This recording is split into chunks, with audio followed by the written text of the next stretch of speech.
ದೂರು ನೀಡಲು ಬಂದ ಮಹಿಳೆ ಜೊತೆ ಡಿವೈಎಸ್ಪಿ ರಾಸಲೀಲೆ. ಕಚೇರಿಯಲ್ಲೇ ಮಹಿಳೆಯೊಂದಿಗೆ ಡಿವೈಎಸ್ಪಿ ರಾಸಲೀಲೆಯನ್ನ ಮಾಡಿದ್ರ. ಮಧುಗಿರಿ ಡಿವೈಎಸ್ಪಿ ರಾಮಚಂದ್ರಪ್ಪ ಅವರದ್ದು ಎನ್ನಲಾದ ವಿಡಿಯೋ ವೈರಲ್ ಆಗಿದೆ. ಪಾವಗಡದಿಂದ ಜಮೀನು ವ್ಯಾಜ್ಯದ ದೂರನ್ನ ಕೊಡುವುದಕ್ಕೆ ಮಹಿಳೆ ಬಂದಿದ್ರು. ಆ ಸಂದರ್ಭದಲ್ಲಿ ಇವರು ಆಕೆಯ ಜೊತೆಗೆ ರಾಸಲೀಲೆಯನ್ನ ಮಾಡಿದ್ದಾರೆ ಅನ್ನುವಂತಹ ಒಂದು ವಿಡಿಯೋ ಕೂಡ ಈಗ ವೈರಲ್ ಆಗ್ತಾ ಇದೆ. ಆ ಒಂದು ಮಹಿಳೆ ದೂರು ಕೊಡೋದಕ್ಕೆ ಬಂದಂತಹ ಸಂದರ್ಭದಲ್ಲಿ ಕಚೇರಿಯ ವಿಶ್ರಾಂತಿ ಕೊಠಡಿಗೆ ಕರೆದೊಯ್ದು ಡಿವೈಎಸ್ಪಿ ರಾಸಲೀಲೆ ನಡೆಸಿದ್ರ.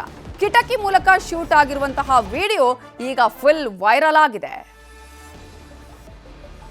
ಇದೇ ವಿಚಾರಕ್ಕೆ ಸಂಬಂಧಪಟ್ಟ ಹಾಗೆ ಇನ್ನಷ್ಟು ಡೀಟೇಲ್ಸ್ ಅನ್ನ ಕೊಡೋದಕ್ಕೆ ನಮ್ಮ ರಿಪೋರ್ಟರ್ ವಿಠಲ್ ಈಗ ಫೋನ್ ಸಂಪರ್ಕದಲ್ಲಿ ಜಾಯ್ನ್ ಆಗಿದ್ದಾರೆ. ವಿಠಲ್, ಏನಿದು? ಯಾರಾದ್ರೂ ಈಗ ಒಂದು ಕಂಪ್ಲೇಂಟ್ ಅನ್ನ ರಿಜಿಸ್ಟರ್ ಮಾಡಲಾಗಿದೆಯಾ? ಆಕೆ ಆ ಒಂದು ವಿಡಿಯೋದಲ್ಲಿ ಇರುವಂತಹ ಮಹಿಳೆ ಏನಾದರೂ ಕಂಪ್ಲೇಂಟ್ ಅನ್ನ ರಿಜಿಸ್ಟರ್ ಮಾಡಿದಾರಾ? ಹೇಗೆ ವಿಚಾರಕ್ಕೆ ಸಂಬಂಧಪಟ್ಟ ಹಾಗೆ? ನವಿತಾ, ಇಲ್ಲಿವರೆಗೂ ನಮಗೆ ಸಿಕ್ಕಿರೋ ಮಾಹಿತಿ ಪ್ರಕಾರ ಈ ಒಂದು ರಾಸಲೀಲೆ ವಿಡಿಯೋ ಡಿವೈಸ್ ಏನಲ್ಲ ಒಂದು ವಿಡಿಯೋ ಸಂಬಂಧಪಟ್ಟಂತೆ ಎಲ್ಲೂ ಕೂಡ ದೂರು ದಾಖಲಾಗಿಲ್ಲ. ಆದ್ರೆ ಇದಕ್ಕೆ ಸಂಬಂಧಪಟ್ಟಂತೆ ಹಿರಿಯ ಅಧಿಕಾರಿಗಳು ಮತ್ತೆ ತುಮಕೂರು ಜಿಲ್ಲಾ ಪೊಲೀಸ್ ವರಿಷ್ಠಾಧಿಕಾರಿ ಅಶೋಕ್ ಅವರು ಕೂಡ ನಮಗೆ ಫೋನ್ ಮೂಲಕ ಮಾಹಿತಿ ಕೊಟ್ಟಿರುವಂತದ್ದು. ಅಂದ್ರೆ ಏನು ಈ ವಿಚಾರ ಸಂಬಂಧ ಆಲ್ರೆಡಿ ನನ್ನ ಗಮನಕ್ಕೆ ಬಂದಿದೆ. ನಾನು ಈ ವಿಚಾರವನ್ನ ಆಲ್ರೆಡಿ ನಮ್ಮ ಹಿರಿಯ ಅಧಿಕಾರಿಗಳು, ಈ ಲೆವೆಲ್ ಅಧಿಕಾರಿಗಳು ಕೂಡ ಗಮನಕ್ಕೆ ತಂದಿದ್ದೇನೆ. ಕ್ರಮಕ್ಕೆ ಕೂಡ ಒಂದು ನಿರ್ದೇಶನ ಆದ್ರೂ ಆಗ್ಬೋದು ಅಂತ ಹೇಳ್ತಾ ಇರ್ತಕ್ಕಂಥದ್ದು. ಜೊತೆಗೆ ಯಾವಾಗ ಈ ಒಂದು ವಿಡಿಯೋ ವೈರಲ್ ಆತೋ ಡಿವೈಎಸ್ಪಿ ರಾಮಚಂದ್ರಪ್ಪ ಅವರು ತಲೆಮರೆಸ್ಕೊಂಡಿರ್ತಕ್ಕಂಥದ್ದು, ಯಾರ ಸಂಪರ್ಕಕ್ಕೂ ಸಿಗುತ್ತಿಲ್ಲ ಅಂತ ಹೇಳಿ ನಮಗೆ ತಿಳಿದಿರ್ತಕ್ಕಂಥ ಮಾಹಿತಿ. ಇದಕ್ಕೆ ಈಗ ಏನ ಮಹಿಳೆ ಇದ್ದಾಳೆ, ಆಕೆ ಪಾವಗಡದಿಂದ ಬಂದಿದ್ಲು ಅಂತ ಹೇಳಲಾಗ್ತಾ ಇದೆ. ಜೊತೆಯಲ್ಲಿ ಆಕೆಯ ಜೊತೆಯಲ್ಲಿ ಅನಿಲ್ ಎಂಬ ಆತನನ್ನು ಕೂಡ ಬಂದಿದ್ದ ಅಂತ ಹೇಳಲಾಗ್ತಾ ಇದೆ. ಯಾವಾಗ ಇವರ ಸಂಭಾಷಣೆ ದಿಕ್ಕು ತಪ್ಪು ಆತನಿಗೆ ಅನುಮಾನ ಬರುತ್ತೆ ಅನಿಲ್ ತಕ್ಷಣವಾಗಿ ತನ್ನ ಮೊಬೈಲ್ನ ಆನ್ ಮಾಡಿ ಕಿಟಕಿ ಮೂಲಕ ಒಂದು ರೆಕಾರ್ಡ್ ಆ ಒಂದು ವಿಡಿಯೋನ ರೆಕಾರ್ಡ್ ಮಾಡಿರ್ತಕ್ಕಂಥದ್ದು.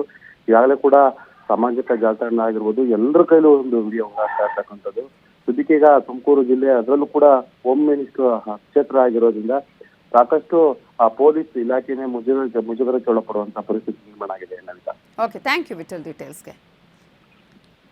ಸೊ ಈಗಾಗಲೇ ವಿಡಿಯೋ ವೈರಲ್ ಆಗಿದೆ, ಆದರೆ ಆ ವಿಡಿಯೋವನ್ನ ನ್ಯೂಸ್ 18 ಕನ್ನಡ ಪ್ರಸಾರ ಮಾಡ್ತಾ ಇಲ್ಲ. ಕಾರಣ, ಆ ಒಂದು ವಿಡಿಯೋ ಪ್ರಸಾರಕ್ಕೆ ಯೋಗ್ಯವಾದ ವಿಡಿಯೋ ಅಲ್ಲ ಅನ್ನುವಂತಹ ಕಾರಣಕ್ಕಾಗಿ ಆ ವಿಡಿಯೋವನ್ನ ನಾವು ಪ್ರಸಾರ ಮಾಡ್ತಿಲ್ಲ.